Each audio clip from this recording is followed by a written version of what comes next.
When someone asks me why does one have to get into yoga, if it's an inspiration, get in. If some part of the yoga lifestyle inspires you. Some people get inspired by asanas, like I do. I get inspired by asanas. Some people love the feeling of being calm and relaxed. Some people love challenges. While others, they get into yoga for flexibility, for recovery. So these are many reasons that one should or can get into yoga.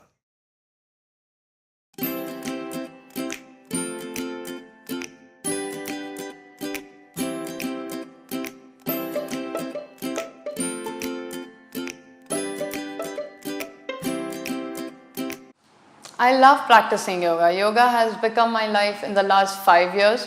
Initially, I had a block, which usually everyone has, that no, it's for the senior citizen, no, I'm too young for it, it's not going to be fun.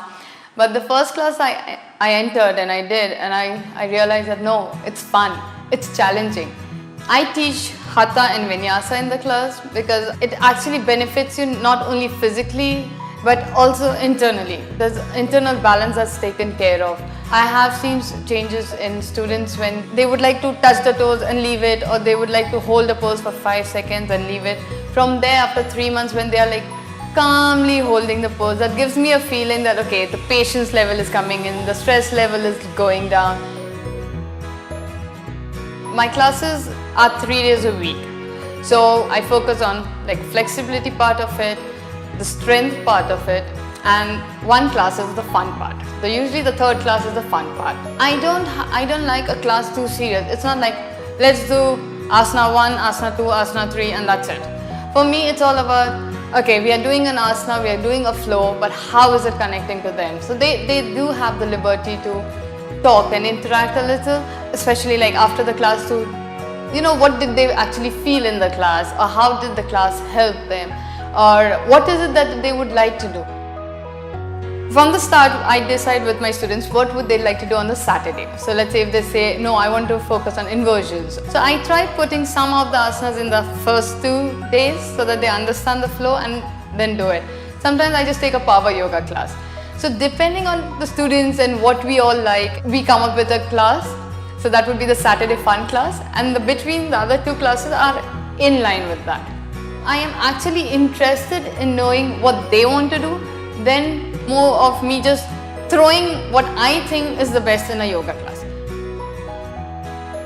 My main aim during a yoga class is alignment. My aim is that when you're doing a pose, do it to your best, not to someone else's best. So you're not competing with someone else, you're just focusing on yourself. The second thing I keep in mind during the yoga class is when a person leaves the class or when it's ending, he or she should feel very relaxed and calm. They shouldn't go out with a feeling of aggression. They shouldn't go out with a lot of energy piled up on them.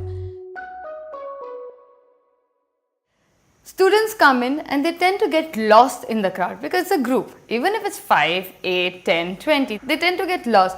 But my aim is that I make sure I connect to them during, after, before, in some way that I at least know where they are in their own life, or how can we share something.